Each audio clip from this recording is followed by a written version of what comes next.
Les arbres sont nécessaires pour protéger du soleil. Cependant, la ville de Tédougou n'en a pas suffisamment. La ville de Tédougou est installée sur un site qui malheureusement connaît en fait des affleurements granitiques. Il y a beaucoup d'endroits où le granit affleure. Ça veut dire que vous n'avez pas une bonne couche de terre arable, de terre meuble qui permet de planter véritablement et facilement aussi et d'entretenir.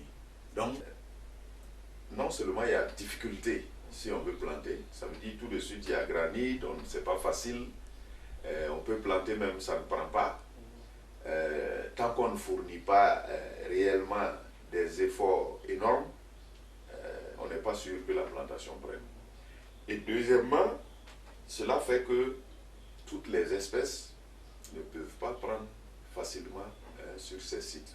Si vous prenez le cas du manguier, qui aime des terres vraiment, des sols profonds, meubles et bien arrosés, le manguier, vous allez le voir rarement dans la ville de Tédougou. Il n'est pas facile de planter des arbres au Burkina parce qu'au début on avait commencé, vraiment c'était difficile avec les termites notamment, on plante et puis ça meurt, mais bon, à force de persévérer, bon, il faut arroser aussi tout le temps.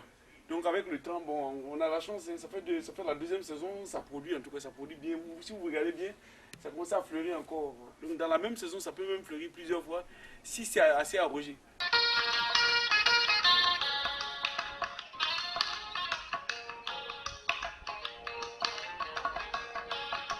Donc ça veut dire que pour pouvoir planter des arbres d'alignement, il faut choisir des espèces en fait, qui vont braver ces conditions-là, telles que le Nîmes, cassia ou bien d'autres espèces rustiques.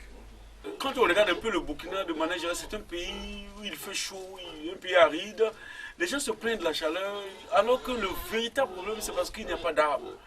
Et donc moi, j'ai décidé de, ma petite manière d'aider, oui, quand même à changer les choses. Parce qu'on voit que les changements climatiques, il y a beaucoup de soleil, d'aridité dans notre pays. Donc oui, je me dis qu'avec ça, comment on peut, si chacun dans sa cour pouvait quand même planter 1, 2 arbres, ça allait permettre quand même de solutionner ce problème justement des changements climatiques. Les citoyens de la ville de Tédougou sont bien conscients du fait qu'ils doivent mener des actions pour protéger l'environnement.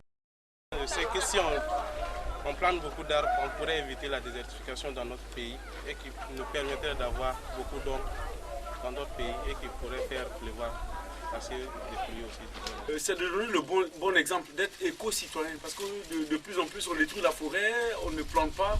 Et comme nous sommes des exemples, ces enfants-là nous regardent, c'est eux qui vont faire l'avenir de ce pays-là. Moi je pense qu'on devait donner quand même ce conseil-là aux gens, à tout le monde, de planter des arbres. Chaque année, si on pouvait ne serait planter 2 ou 3 ou 4 arbres, je crois que ici, 2, 3, 4 ans, quand même, on pourrait trouver donc des solutions au problème que nous vivons aujourd'hui. Les autorités aussi œuvrent à la protection de l'environnement à travers des actions telles la construction de bosquets.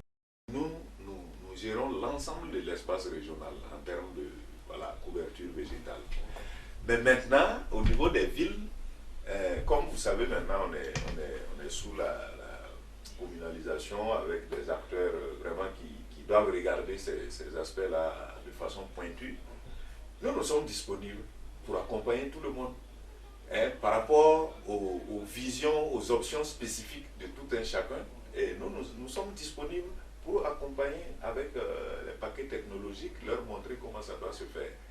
Mais pour dire que nous, en tant que service technique, on a un programme spécialement adressé à la ville, bon, ça va être certainement de concert avec la mairie parce que nous menons pas mal d'actions avec eux, déjà sur la question des ordures, par rapport à la création, par exemple, d'un poumon vert, ce que nous appelons des forêts communales ou bosquets dans la ville, la question, par exemple, des espaces verts. Voilà, tout ça, c'est déjà des choses que nous menons avec les